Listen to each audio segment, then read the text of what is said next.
you think about things in a broader perspective than my psycho mind, is like, I'm very lucky that I can get up, I can put on my clothes, I can do fucking my normal routine, I can do moves and at velocity and show people what I do, because I don't have anything else that I can do. Then again, I was off for a long time, and so fuck, I want to be who I was, but I don't think that's gonna happen, so I have to be who I am.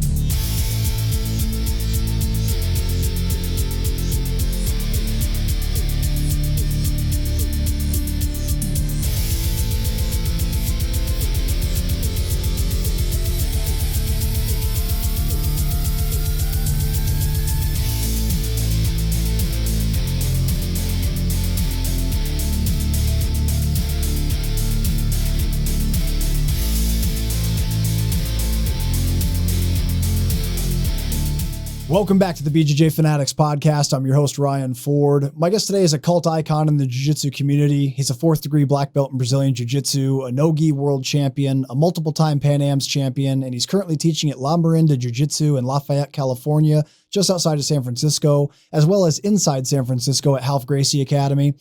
You may have seen him on TV as he was featured on Anthony Bourdain's Parts Unknown. His move of the week on YouTube has been a hit for over a decade now. Ladies and gentlemen, joining me for his 34th appearance on the show, my good friend Kurt Osiander. How are you today, Kurt? What's up, bro? Good to see How you, are buddy. you? Good. I'm good. Dude, you're looking good, man. You lost some weight, huh? No, I'm on point. I just got to get stronger, but I like fast every day. So, you know, I got like 8 hours or 12 hours between meals. And then I'm training more, and even though my right leg doesn't work for shit, but I'm still fucking rolling. That's awesome. I'm really happy to hear that. Dude, you look good, man. What are you weighing right now? 195. Nice. What was your high?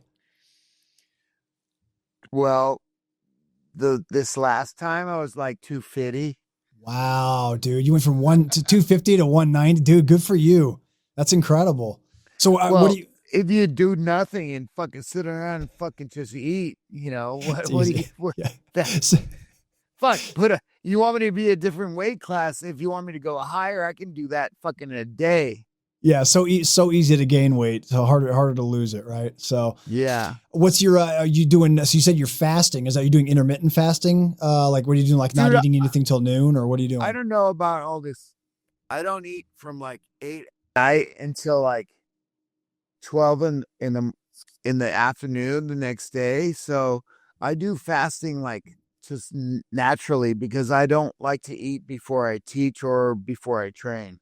A lot of people have been talking about fasting and like how much it helps them and stuff. So it's something I've looked into a little bit, but it's a bunch of shit. Right? You think so? Really? Yeah. Well, it's because you don't have food. But isn't there like science behind it where it helps your body digest like food that's been whatever.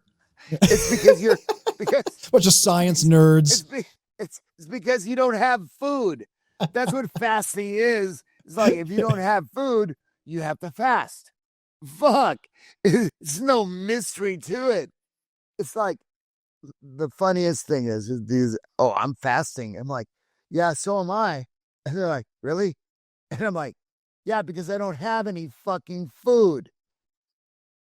Fuck yeah, I'm fasting because because there's nothing in the refrigerator. I'm fasting. That's the whole thing. It's like, well, you could go to the store, Kurt. It's like, yeah. And if I go to the store and they bless me with food, what is, you have to go in there and fucking spend $3,000 to get food. So that's why I'm fasting. So I've heard about the prices right now across the U.S. with food, and it's like with eggs and things like that. So it's pretty rough out there in San Francisco. No, it's crazy, bro. Everything is fucking super dollars, and if I get eggs, it's because Stephanie from La Marinda, she has a bunch of chickens and she'll bring me fucking like farm fed fucking chicken eggs. And I'm like, fuck yeah, I got eggs, but otherwise, it, it's a struggle here, bro. There's nothing easy. Nothing's free, nothing's easy, and everything is super pricey. And I just got to make fucking my mortgage. Okay. And food is like a luxury. I'm sorry to hear it's that rough. Were you affected by the fires recently, by the way? That was more No, south, right? that's super south, Yeah, it's but like way in Los Angeles, right? they burned Maui and now they burned LA. Yeah, it's crazy. It's crazy, man. Well, if you're a conspiracy freak like me, it's kind of weird. I'm just saying. You think it was intentional? Oh, something's amiss. Something's amiss. I I don't fucking believe anything anymore because they're they poison our air, they poison our water, they poison our food, they poison everything. They don't want us to live long, they don't want us to be too smart. And a lot of people are like, fuck, Kurt's a psycho. But at least I'm on your side. Yes. The psycho part, we won't deny the psycho part, but there's things that he can be right and wrong about for sure. Look, at least I'm on your side. Okay? If I wasn't on your side, then you could be like, fuck that psycho. Dude, speaking of conspiracies, have you watched any good like Netflix, any new documentaries? I know we were talking about that last time you were on. Dude, do you watch Reacher? No, I know what it is, but I've never seen it. It's so stupid and like it's the same recipe, but it's always good. You know what I'm saying? Sure. It's like, okay. All right. So it's like very short quips with a lot of violence and guns and that's all I need. Okay. I don't need very much. I'm very simple. I'm a simple man. Dude, you know what I watched was the Charles Manson. Have you seen the new Charles Manson documentary they just released on Netflix? Dude, it's pretty good. It's pretty good. Do you know much about this? Do you know much about the story, like the backstory of Charles Manson? Yeah. Like the MK Ultra stuff and all that? All kinds of stuff. Yeah. Yeah. Totally. Yeah, it was pretty wild. Like I knew that he was like a lifelong criminal and he had like, a rap sheet since he was like a 12-year-old or whatever. And his mom was a fucking prostitute. Yes, his mom. Yeah. Yeah. So yeah, but the MK Ultra thing is interesting because they were talking about how when he arrived in San Francisco in the 60s, there was a clinic. It was like a public clinic in Haight-Ashbury, right there where all the hippies were. It's still there. Is it really? And so apparently that was being used by the CIA as part of the MK Ultra program, where they'd give people LSD and try to like get mind control tactics on people to test it out. And no, this is known. LSD was not developed for you to spin around to Grateful Dead music. It's good for that though, too, right? Fuck them. I fucking hate that band so much. That's why I said that. I know how much you hate them. That's why I said it. I'm Californian, but I'm a fucking real Californian. I fucking like guns and I like fucking order and I fucking hate hippies. Jesus Christ. Well, anyway, they had this clinic was set up right in the middle of the hippies, and they were enticing people to come in like to get treatment for free, like whatever medical treatment they needed. And then I guess they'd select people. This guy, Dr. Jolly West, I think was his name. And he was like the head guy in this MK Ultra program. And they found that Charles Manson had been in and out of there many times. And go figure. Yeah. And so they figured like the way that, cause he really went from like being just a dude, like kind of a transient that showed up in the middle of Haight-Ashbury in the 60s to this like really like almost irresistible cult leader. And they think that maybe he was using some tactics and techniques that he learned that were used on himself by MK Ultra to get a really strong following and convince these young people to carry out murders and stuff. So it's brainwash them with acid and brainwash them with acid and all that stuff. Yeah. Yeah. Yeah. You got to check out this documentary. It's really good. It's just, if you type in Charles Manson in Netflix, it'll pop up. It's brand new. Some things don't ever change. If you drive up fucking Haight-Ashbury area right now, there's a bunch of fucking homeless people and it's fucked up. Needless to say. I was there when I visited when Karen and I came out to stay with you back in like 2017 or 18 or whatever that was. We went there. We went there for we just went and walked around Yeah. Haight-Ashbury, and I'll never. One of my favorite memories of that place is I'm walking down the street and there's this dude, kind of like your classic, like kind of like straight out of like the late '70s looking guy, like hippie looking dude. He's standing there on this corner and he looks at me and he goes, "Hey man," he goes, "You want some free acid?" And I'm like, "Oh no, man, I'm good, thanks." And then he just kind of looks at me and he goes, "But it's free." Like he couldn't comprehend how someone wouldn't take acid like, from a stranger on the corner. Why won't you take my acid? Because I might fucking bad trip and shit, fucker. Exactly. But so, yeah, that area, I remember even when we were there in the middle of the day, and Haight-Ashbury, that whole area is still pretty crazy. There's lots of, it gave me the vibes more of like kind of runaways and transients, not so much a hippie vibe anymore. It's more like drugs and kind of. No, it's drugs and weird shit and fucking whatever. Dude, speaking of traveling, you're doing seminars again now. You got, I saw you've been posting about some seminar dates you got coming up. That's awesome. I'm going to Grounds MMA in Bonita Springs on April 11th, and then I'm going to Rough Stock Jiu-Jitsu in Harrisburg, Virginia on the April 19th, and then Rat Town on the 20th in Jacksonville. So Nice. far, but I'm ready to go wherever somebody wants me. If they want me, I'm still really good at teaching, and and I have some pretty fucking good basic. Like everybody's looking for some like magic move. There's no magic move. There's some cool shit, but if your basics are solid, you can go with anybody who's really talented. So that's what that's always been my thing.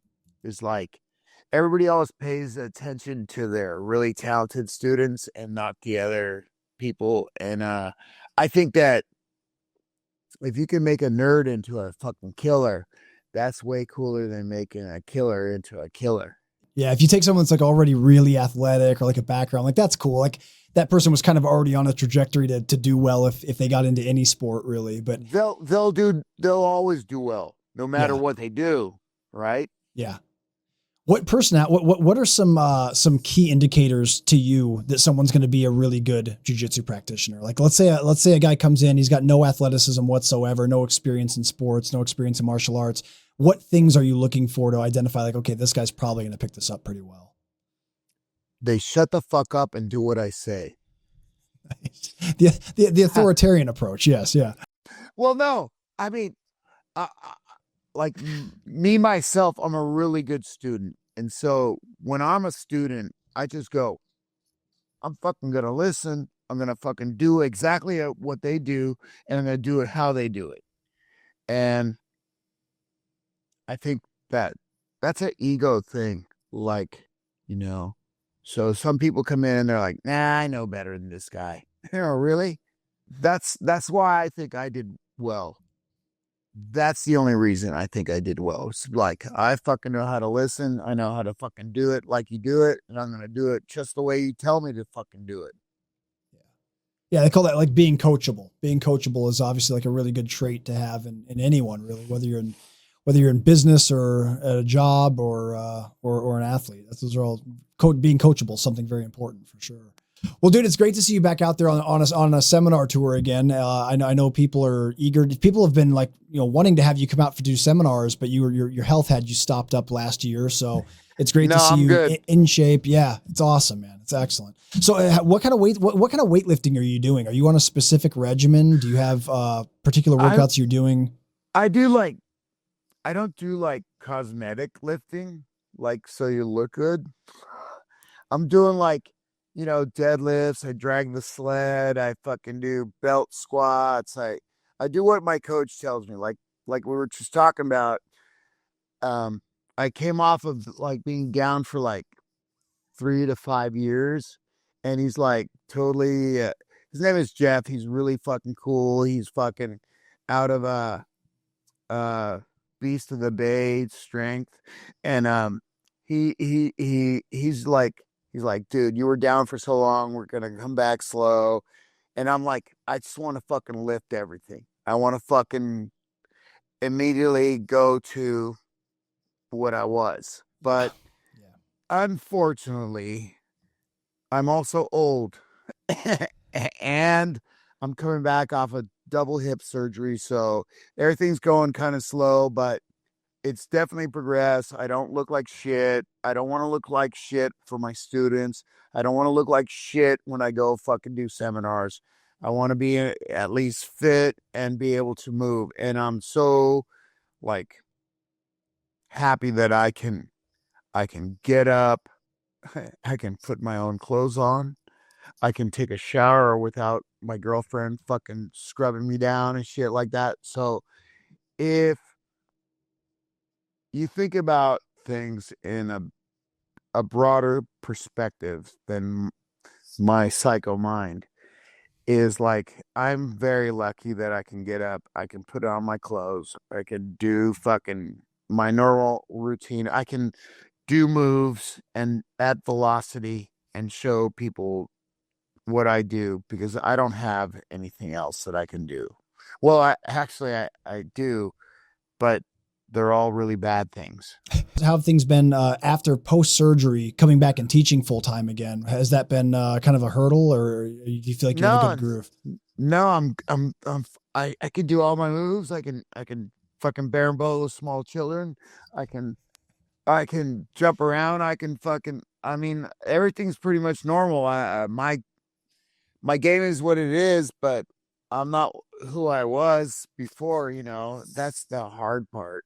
Is like these guys are these guys are a lot younger than me and they're fucking kicking the fucking shit out of me. But, you know, luckily I have a really good defense. so so you can smash me for a really long time and you still won't get me. But that's typically an old guy's game. It's like, fuck, you can pound this guy like fucking a fucking fillet, but you can't get him. But he ain't going anywhere either. So Yeah, having like strong fundamentals, man. That's something that always gets talked about in jiu-jitsu. It really is like when you get up to a point in your career where everything hurts all the time and you're realizing you're not as fast as some of these new kids coming in. That's when you realize, like, man, thank God I have good fundamentals, because if it wasn't for that, like, these guys would be beating me at every point, you know. well, they all fucking pass my guard. They all mount me. They all take me back. They all do this. And they're like, fuck, but I can't get you. I'm like, you'll never get me. Yeah. Fuck.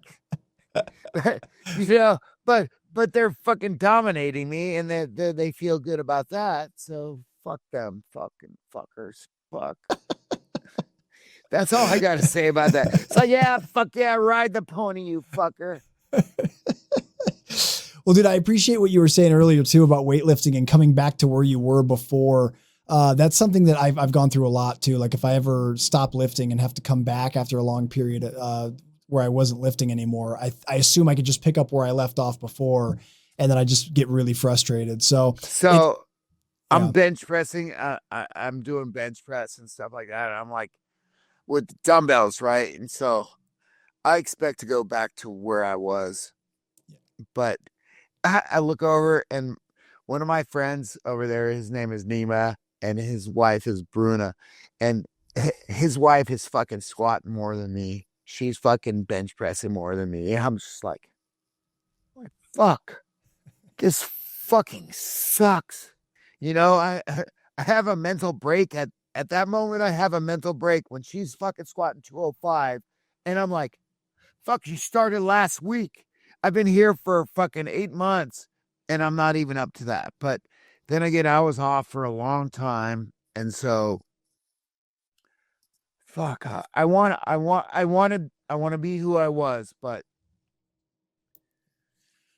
I don't think that's going to happen. So I have to be who I am. Yeah, 100. No, that's 100% true, man. And that's true for everybody, man. Everybody, like, dude, I'll be 40 at the end of next month. And, oh my God, 40, yeah, really? Yeah. Fucking, I'd fucking trade you in a fucking second. My at point 40, My If I point, was 40, I would fucking take over the planet. I'm not complaining. I'm just saying at 40, at nearly 40, I'm definitely not the same guy I was when I was 20. Like there's just no way. Like 20-year-old Ryan would outpace 40-year-old Ryan any day of the week. As far as like, you don't think so? No, Really? Okay. I don't. I Okay. don't All think right. you don't have to worry about shit until you're 50. And then maybe. But if as long as you don't party like Kurt, you'll be fine. I definitely feel a little bit. I mean, I don't feel like dramatically slower or weaker or anything, but I feel a difference like between when I was 20 and now for sure. But Well, that's also that's 18 why years of jujitsu though. So it could be just getting that beaten up. that's why I move like a glacier.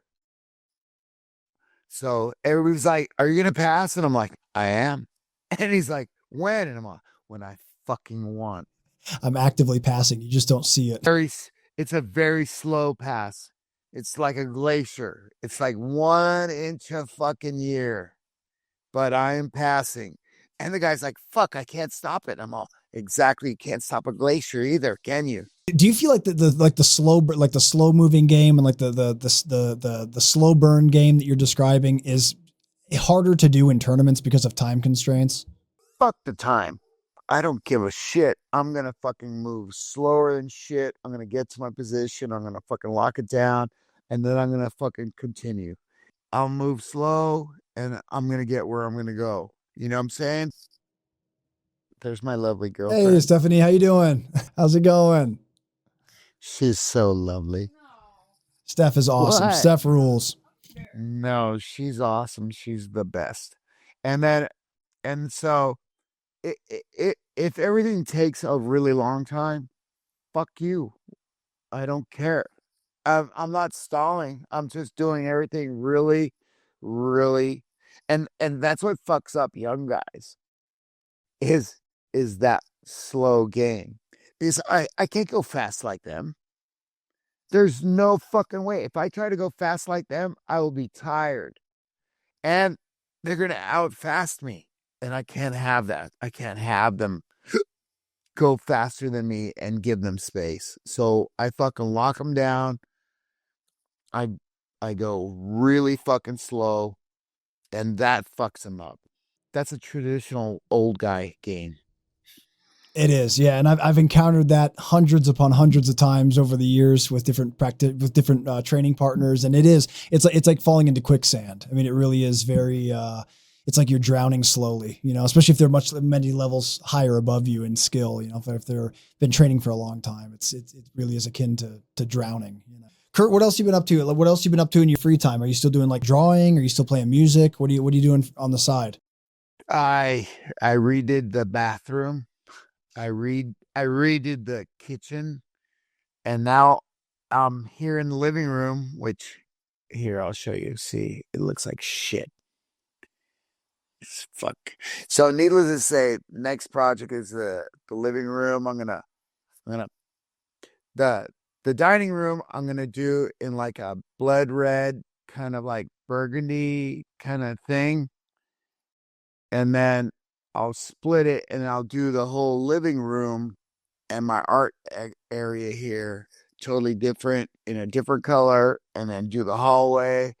And so I'm just redoing the house. And needless to say, I did the whole yard last year, and now the yard is like the Amazon jungle. And so it's like painting the Bay Bridge. You paint it one way, and then you come back the other way, and that's all it is. It's just an endless cycle.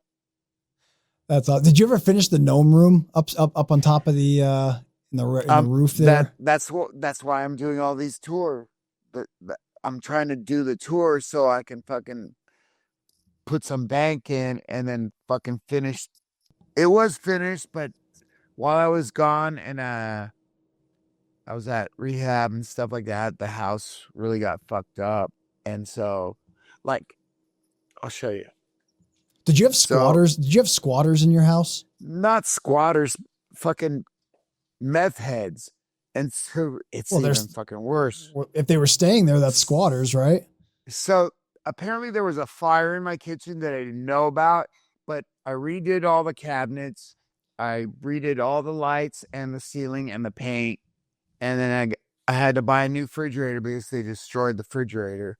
Jeez. And then, so needless to say, I redid everything. And now, needless to say, after I did the yard last year, this is what it looks like now. Oh, nice, dude. Oh, that's totally different than when I was there before. Well, look, those plants aren't supposed to be there. Yeah, I was gonna say you got some growth. Yeah. I don't know where the fuck those plants came from. But maybe the meth heads planted them. All I know is if you're gonna be a homeowner, it doesn't end. You just have projects, and if you can't afford to hire the help, you are the help. Well, thankfully you got years and years of construction experience, so you're able to do most of this on your own. Dude, you know what's weird? How do meth heads find abandoned places? Like, how do they know the house is at? You know what I mean? Like, you hear about that happening a lot, like where someone like, you know, ends up hospitalized or ends up like moving and they're trying to sell the house, but they don't have a sign up yet, but somehow the meth heads already found it. What is that? How are they actually paying attention to like neighborhoods like that? They'll find an empty shack somewhere, you know. That's their MO, you know. Yeah. They're gonna find somewhere somehow because they need a spot to fucking post up at, right? Yeah. That's the thing. It's like I'm in the bathroom now, and I redid everything, and I fucking had, like, when I came back, it was like everything, all my things were gone, anything of value. The refrigerator was destroyed. The dishwasher was destroyed. The washer and dryer was destroyed. The toilet was destroyed. And the structure was kind of fucked up. Needless to say, holes in the walls, doors broken, everything. And then like a soot line throughout the house where obviously there had been a fire in the house. And so that's what I'm dealing with. Jeez, dude. Well, you made it. It looks better than what you're describing. It sounds like you've done a lot of renovation since then. Well, I got to do something. I remember you saying that, yeah, when you were getting out of rehab, you came home and found the house destroyed. I didn't realize that was quite the extent of everything. Oh, it was fucking.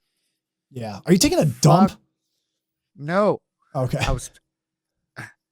I'm not pooping. I was gonna say, I thought you were about to take a dump on the podcast. That'd be a first. I figured that of all guests to do it though, it's got to be Kurt. Kurt's got to be the first one to take a dump on the show. I'm not gonna poop. I'm not pooping. I wasn't pooping. Oh, dude!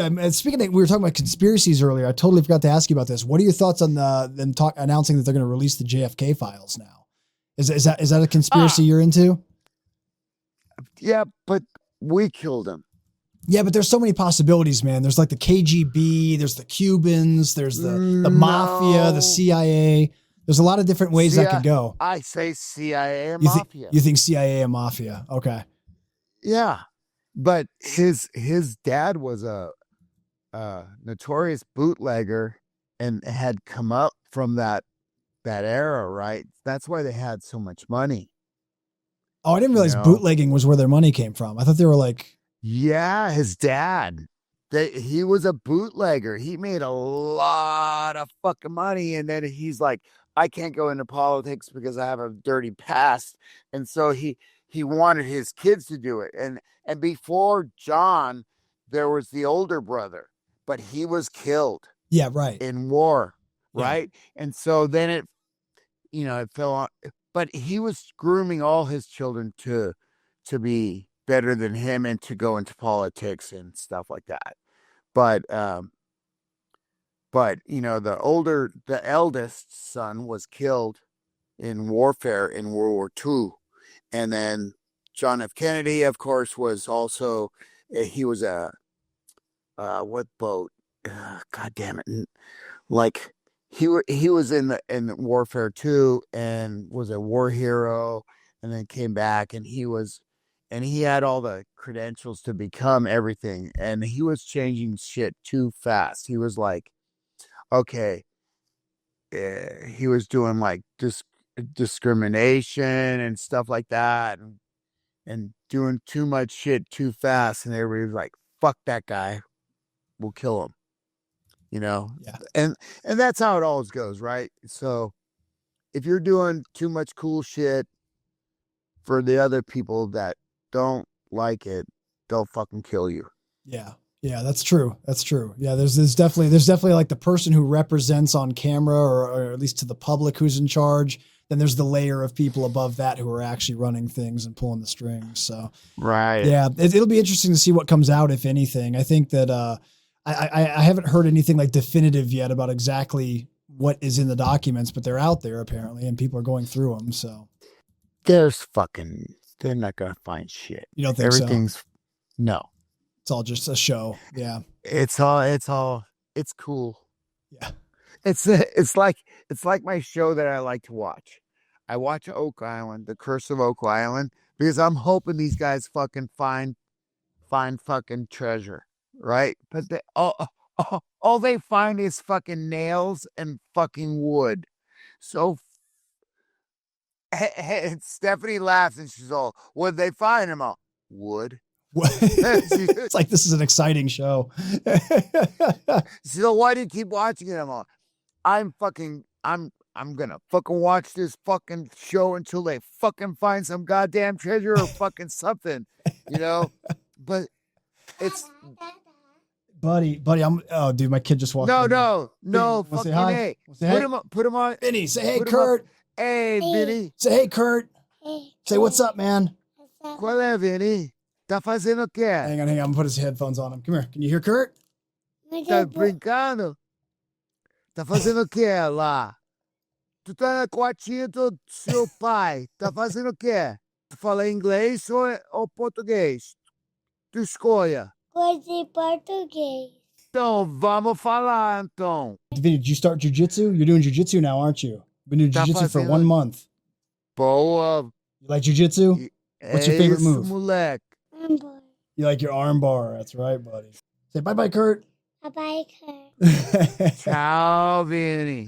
Vinny, go out there with mama, okay, buddy? Okay. All right, love you, pal. Okay.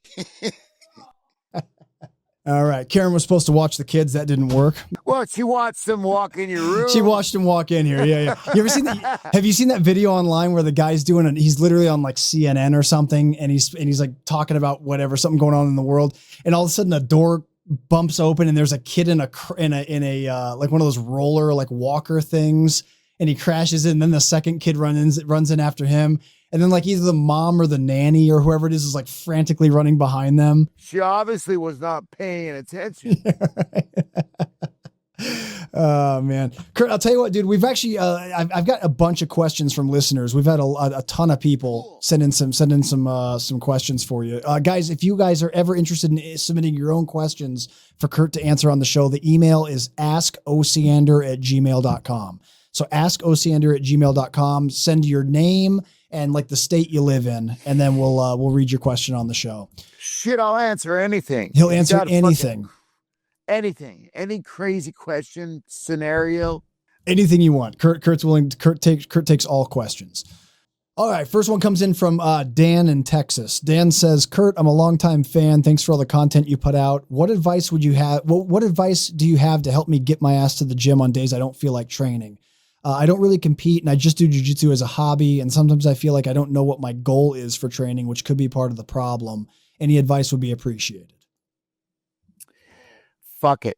Suck it up and go. And it's better than where you are. If you stay home, you're just going to feel even worse. That's how I feel. If I don't go, I fucking feel worse. So even if I go and have a bad day, right? If I have a bad day, it's better than not going. Yeah. It's better than a good day. A bad day at the gym is better than a good day on the couch. That's for sure. Fucking A. Thanks for the question, Dan. I appreciate that. Next one is from Mark in Oregon. He says, what's up, Kurt? I'm dealing with a tough situation with balancing my training while dealing with some health issues. I'm 54 and I had a heart operation a few years ago, and my energy levels just haven't been the same since coming back to jiu-jitsu.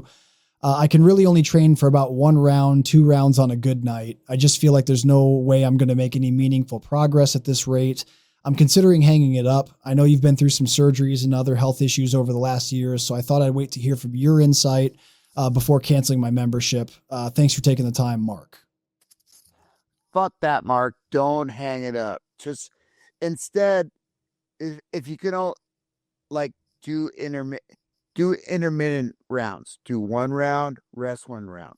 Do another round, rest 1 round. You know what I'm saying? But don't quit. Don't stop.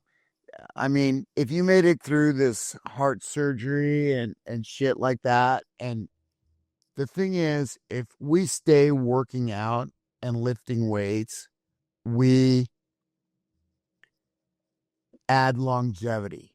You know what I'm saying? So, like, I went back to lifting weights because it it's crucial to moving and having strength and structure. And I'm an animal that needs a routine. And so your routine should be, I go for walks, I fucking work out, I train, I eat food, I fuck, repeat. You know what I'm saying? Yeah. So all these things are very essential to keep going throughout our life, especially if you love it. If you love it, you got to do it. There's no replacement of that. If I stopped doing jiu-jitsu, I don't know what would happen. I would go back to old Kurt. Old Kurt wasn't fucking cool. And Mark, if I could piggyback on that too, I think it's also important to have like good expectations and good managing your expectations a little bit. Like at 54 years old, you shouldn't expect to be some kind of world beating, elite jiu-jitsu athlete. But I imagine that a lot of the inspiration for you showing up to train is just to stay active and stay moving and to have a connection to some friends and things like that. So man, even if you're only training 1 round, if you're finding that because of your heart condition, you're not able to train much more than that, man, just be there and participate. And whatever advice, whatever knowledge you've collected over time up until your heart issue, you can definitely share that back into the room. People like that, you could be a wealth of knowledge for the younger guys coming in that need insight and pointers and things like that too. Mark, hang in there, man. Mark in Oregon, hang in there. Thank you for writing in. Thanks for listening. Next one comes in from Julian in Florida. He says, what's the dumbest tattoo you've ever seen on someone? And when are you coming to Florida? Actually, you're going to be in Florida 2 times in April. I'm going to be there very soon. The dumbest tattoo I've ever seen. Fuck, I've seen so many. There's so fucking many bad tattoos that it's uncountable. But I don't know. Like, I like a lot of tattoos, and then I see a lot of bad tattoos, and then I appreciate all my friends that tattooed me, Luke and Joey and fucking Yutaro, and all my bros that fucking tattooed my body with really good tattoos. So, and I didn't get tattooed until later in life. I think it's those early tattoos. And remember, good tattoos aren't cheap, and cheap tattoos aren't good. 100%, man, 100%. But can you remember one stupid one that you can really recall off the top of your head? I think it was, when people like have bad tattoos and they black out their arm. Oh yeah. Or they black out that section. Yeah, that's the worst. That's a crazy. That's the worst thing. Yeah, that's a crazy look. That's the most fucked up thing I've ever seen. Is when you black out like your whole forearm. So that tattoo had to be so hideous. Like there better have been something really like really bad. Oh my God. On there. Yeah. Obviously you had a swastika with white power or something. Right, or something like that. Yeah. You better have had something really, really bad to have to just go through, just completely cover this. It was so bad that society would have like lashed out against you. Yeah. It's like, dude, you couldn't turn that into a flower. Like it has to be like bad enough to where it couldn't be covered. It couldn't be altered. Yeah, for sure. For sure. I think the funniest one, the dumbest and funniest one at the same time that I saw was this guy. I didn't see it in person. It was on the internet, but this guy had a tattoo on his butt cheek and it was Elmer Fudd pointing a gun at his crack. And he goes, "Get out of that hole." He says, "Get out of that hole, wabbit." Rabbit. But that's actually really, really. It's a funny really, one. That's actually really clever. It is. It is. Julian, appreciate the question, man. Amy from Michigan. This is a long one, so strap in here. All right. Amy from Michigan. She says, "Hey, Kurt, I'm a blue belt and I have a weird situation regarding my team. I started at my first school and trained there for a year. Since the beginning, the head instructor and owner was only there a couple days a week. One of his black belts was the assistant instructor, and he ran most of the classes.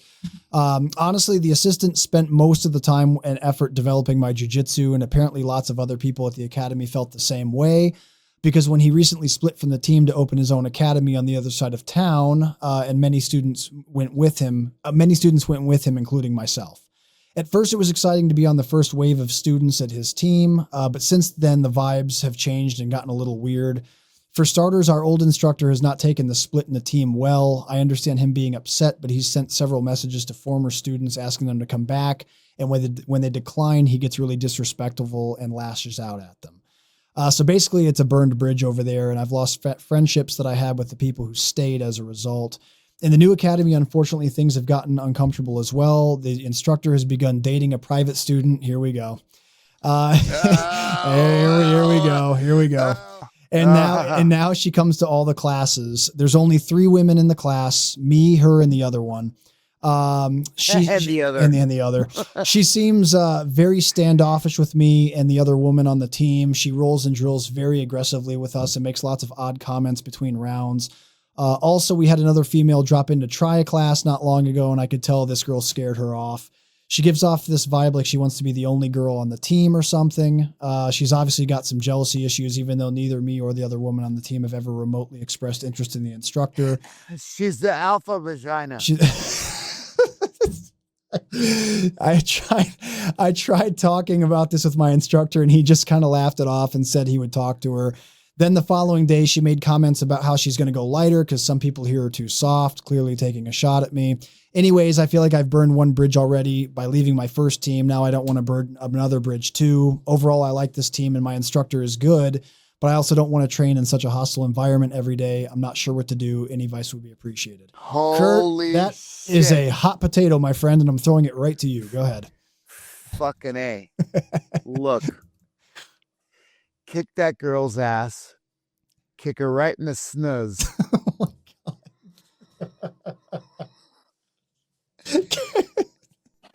What? No, go ahead. I don't want to interrupt. Go ahead, Kurt. This is your advice.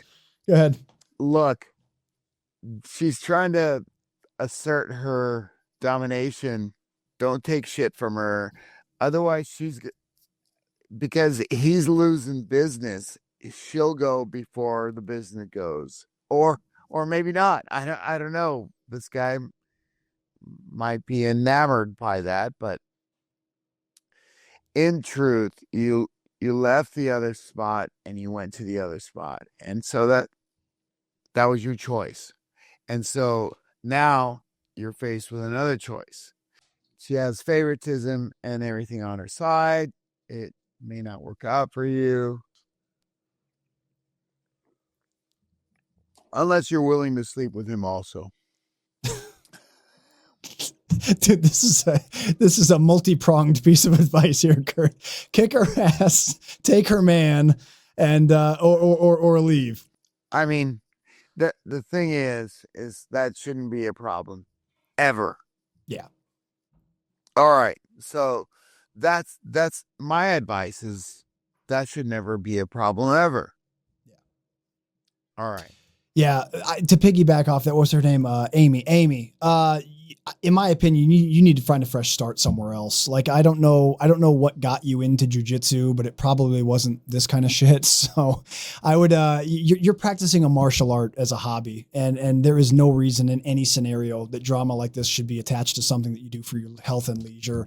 Yeah, if you got to think yeah. about this, if you got to think about these things when you go to your happy place, that's not a happy place. Yeah, 100%, man. And it's weird because this is a weird thing that happens in jiu-jitsu sometimes that I've really never understood. Like, imagine if you decided to take up oil painting as your hobby and you go to an art studio and there's two teachers who have a falling out and they start drawing lines in the sand, making students feel pressured to take their art class now instead of the other ones. You'd probably pick up your easel and paintbrushes and just go home. You know, you'd probably say like, okay, fuck this. I'm not participating. This is like not what I signed up for. But somehow in jiu-jitsu, like people take on this mindset of like children of divorced parents. Like they're almost afraid of being perceived as disloyal. And, they don't want to they'll suffer through a toxic environment to avoid being labeled like disloyal or something. And let me make this clear. Like you're in a business transaction. You pay your monthly fee to train and you follow the rules at the gym when you're there in the academy. That's the extent of what your loyalty is that you owe.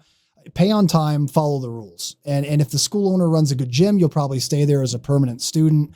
And if the school doesn't fit your preferences, you can find one that does. That doesn't make you a bad person. But you're a free person pursuing a hobby. And so Amy, I would bail on the situation altogether. I'd try some free trial classes at other gyms in the area. I'd attend some open mats, make sure that you take some time to like feel a place out. That way you can avoid this kind of toxic crap wherever else you go. But jiu-jitsu is supposed to be fulfilling and empowering. So don't make this a burden on yourself. That sounds ridiculous. Kurt, anything else to add? No, I pretty much said what I thought. So Kurt says kick her ass and take her man. I say find a new space for sure. Or exactly. Reevaluate everything and find something that makes you happy. Exactly. Amy, I appreciate you sending in the question. Thank you for that. All right, next one comes in from Joey in New Jersey. Joey says, what's up, Kurt? Love your videos. There's a guy on my team who used to be a wrestler. He wrestled at the college level here in New Jersey. So to say the least, he's a pretty tough guy. I'm a brown belt and I compete a lot. I can get the better of him some days. And when I do, he starts playing dirty. He'll do little shit like grabbing and twisting my fingers to break grips. And he'll sometimes slam his way out of submissions. But this week he did something new. He had me in side control and I got an underhook and came up to my knees to turtle. Put his finger up my butt. I think that's where we're heading, Kurt. I think we're going into the old oil check chapter of this story. I came up to my knees to turtle. He controlling his leg for a single. He responded with a body lock from top turtle. And I started making some progress on the single. And as I was trying to tip him over, all of a sudden I felt his grips switch from my torso right to the middle of my ass. Oh, gee. Sorry. How did I know? Look, Joey, sorry. I'm not trying to laugh at you, man. This son of a bitch oil checked me. Now up until this point, I'd only heard of oil checks in wrestling as a joke, as folklore, if you will. But as soon as I experienced it myself, I lost my shit. Not literally, lucky for him. But I flipped out and started throwing backwards elbows at him and sprung to my feet ready to swing on his ass. Some teammates and our coach jumped in to separate us. And after the dust settled, I explained what happened. He denied it and tried to act like nothing happened, but I'm telling you, this wasn't an accident. Where he grabbed me and the way he grabbed me is not something you do by mistake. Have you ever dealt with a situation like this? What do you do when a training partner rolls dirty? Yeah. Look, they don't call me Dirty Curdy for nothing. So Kurt has oil checked a few people in his time, huh? I don't oil check anybody. I won't do that to you. Why would I even do that to you? Look, people have done dirty shit to me and but I do dirtier shit. But I will not put a finger in your culo. Okay? I'll do fucking dirty shit to you. I won't bend your fingers or put a finger in your culo. But I'll do fucking other dirty stuff, hold you in side control with a lot of pressure, cross face you fucking really bad, power half, and fucking, stuff like that. But yeah, look, if you're willing to put your finger in my asshole, I'm gonna be offended so fucking much. And then I'm gonna look around and I'm gonna go, holy fucking shit. I'm gonna fucking spaz out in such a really major way. In such a major way that it's gonna cause you harm. So, I mean, fuck that guy. Don't train with him anymore. If you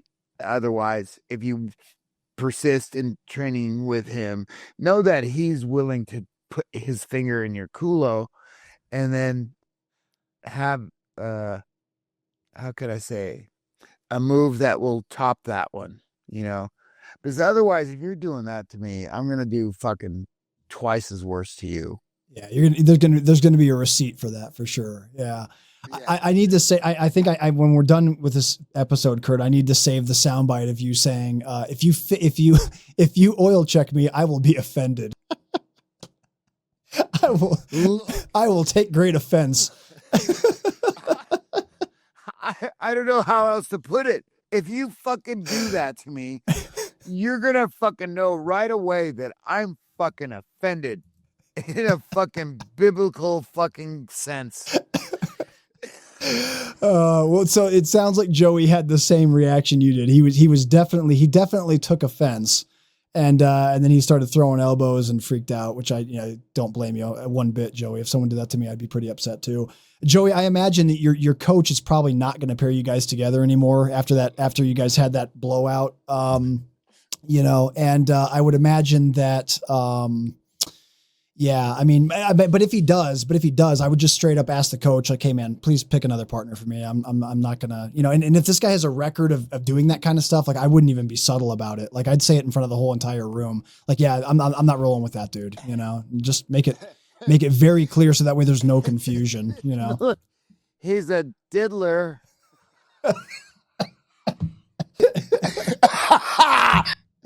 Oh God. Hey, look, you get that fucking nickname, Diddler. Yeah. Sphincter Diddler. Yeah, Diddler's worse. Diddler's definitely worse than Creonche or any other of the monikers you can get labeled with. He's a diddler. Jesus Christ. Fuck. Oh man. Look, I'll do a lot of shit to a lot of people, and something that Halp taught me I got to see Halp today. It was really nice. How's he doing, man? He looks good. Good. Awesome. I mean, I saw him today. I got to say hi to him. He said I looked really good, and it was really nice to see him. Nice, man. If you see him again, please tell him I said hi. I will. But that's not cool. It's not. You said you were going to see. You said Half did something. That's what reminded you. You said you saw him today, but there was something. He told me that the enemy will delegate the amount of punishment he's deserving. I like that. That's very good. Yeah, that's a very ominous quote from Half Gracie. I like that. You like that one? That's a good one. That's a good one. That's and I tell my guys that every time. The amount of punishment the enemy will delegate to you will be what his response is. And so he will get what he gives. So absolutely. How's that? That's very good. That's very good. And Joey, sorry that happened to you. I hope you're healed up and I hope that you don't get paired with that guy again. And not traumatized. Yes. Seek therapy if needed, but I'm sure you'll be all right, buddy. Hang in there. Next question comes in from Freddie in Arizona. He says, Kurt, I'm a purple belt and I really want to test myself in MMA. The issue I have is that besides jiu-jitsu, my school doesn't offer anything as far as MMA training goes. I can't really afford to pay for jiu-jitsu at the academy and also pay for Muay Thai and boxing somewhere else. I love my team and I don't want to leave, but I feel like if I'm going to make a serious attempt at MMA, training at an MMA gym would sure be a good thing. I don't know, man. What do you think? Do I need to be in an MMA gym to have success at the amateur level? Fuck. I did all my training at my gym and I built it. And I made my own training partners and I built my own sparring. And then when I got my black belt, I went to Chris Cariaso's place, which was in the city. It was called Fight and Fitness. And he came by on his BMX bike, and he's all, "Hey, I want to learn jiu-jitsu." And I'm all, "Hey, I want to learn fucking Muay Thai." And he goes, "All right, so you show up over here, I'll show you how to do Muay Thai." And I go, "You show up over here, I'll show you jiu-jitsu." And so it's a reciprocation. Sometimes you can do something for somebody else, like go find a Muay Thai gym and offer to give some classes over there for jiu-jitsu, and then they'll teach you Muay Thai. And I also went to King's Gym in Oakland, where Andre Ward used to box. Yeah.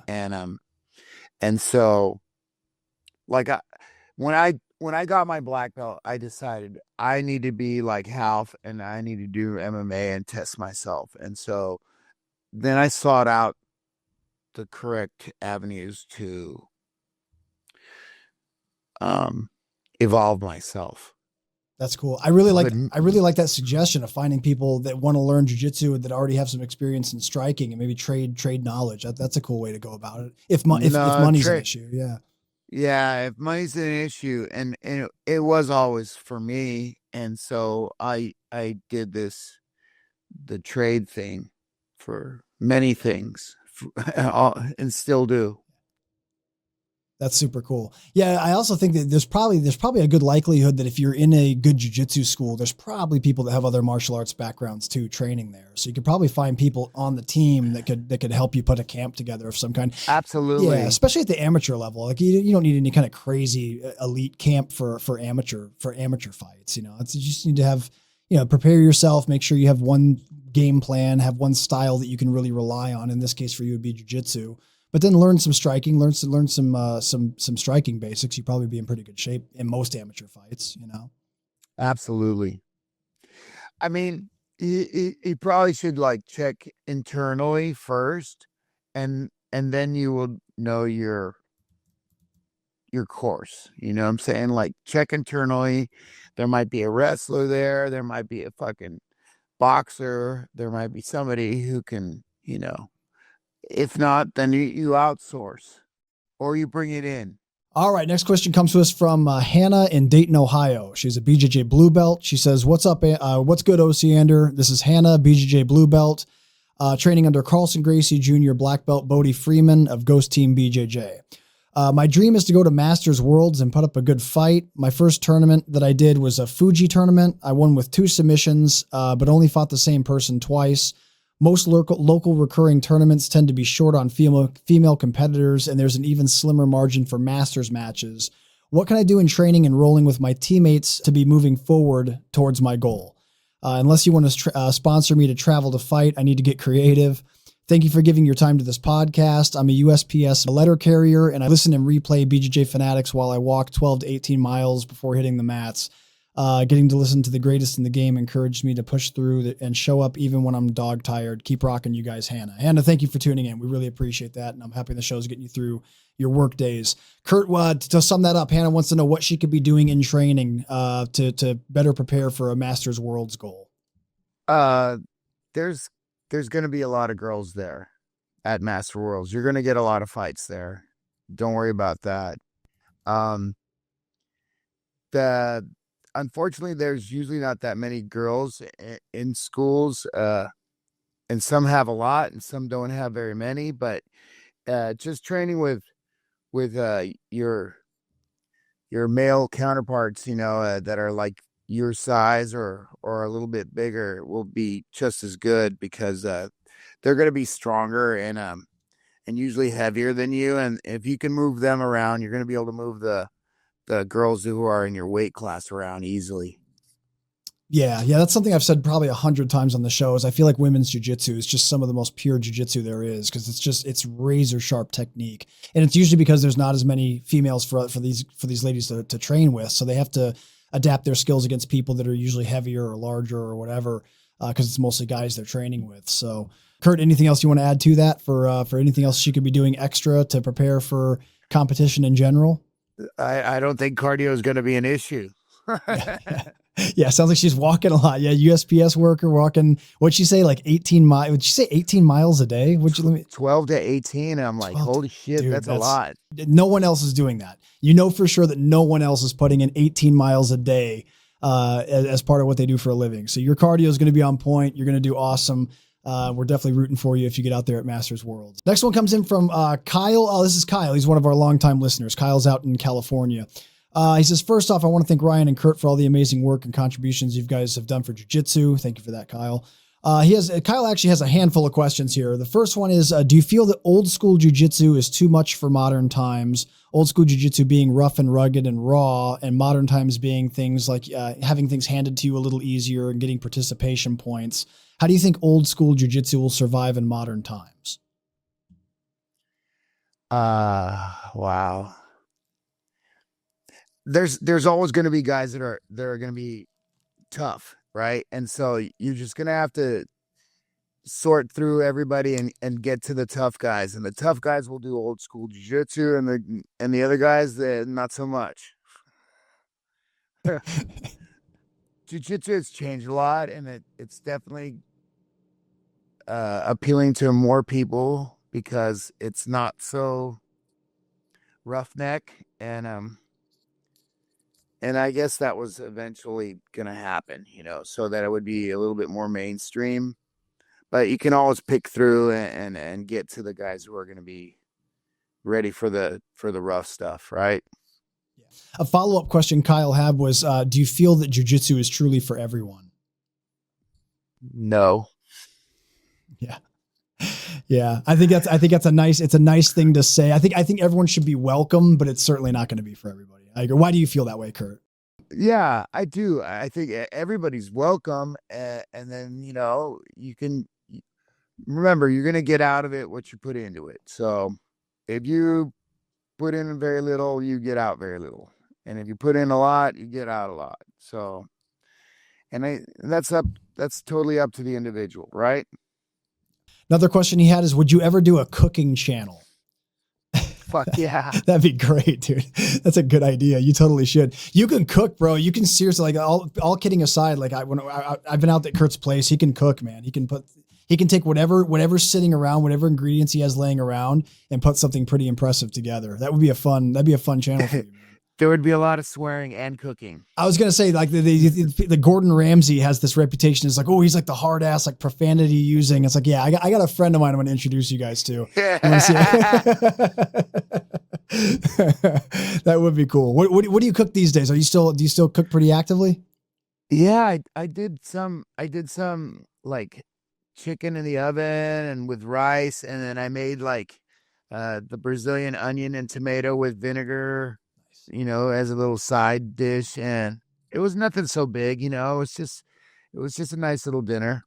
That's awesome, man. Yeah. Cooking is something I wish I could do better, but I don't think it's ever going to be my thing. I love food. I'm a foodie. So if you cook for me, I'll definitely eat whatever you make, but if cooking is, I don't have any place in the kitchen. I just get in the way, but a cooking channel, that would be cool.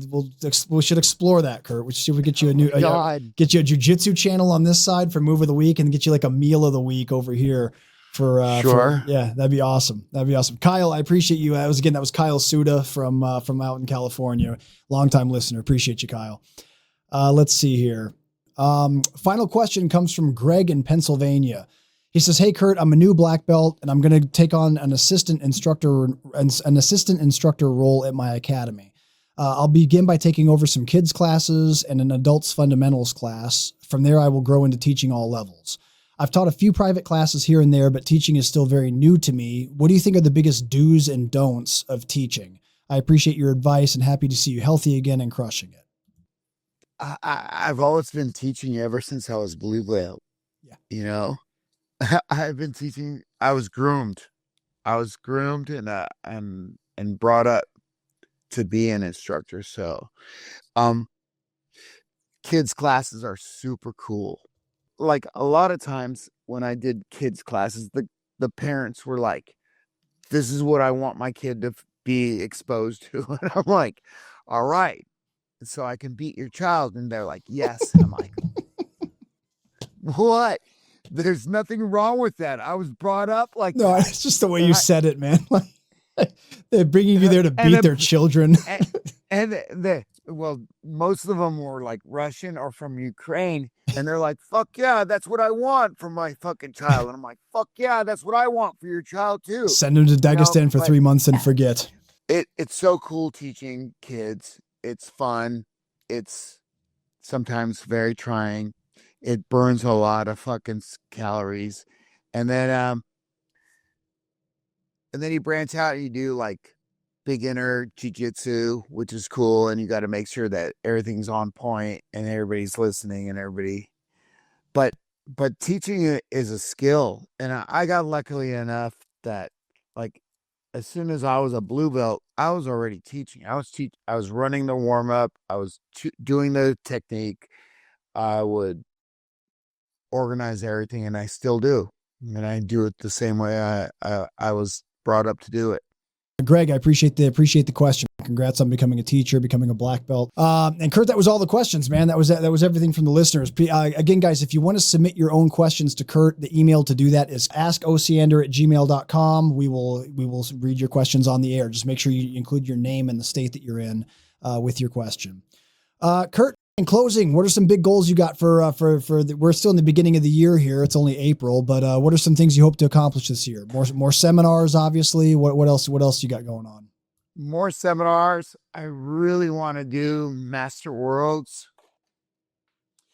I don't know if that's really possible yet because I'm really not as strong as I think I am.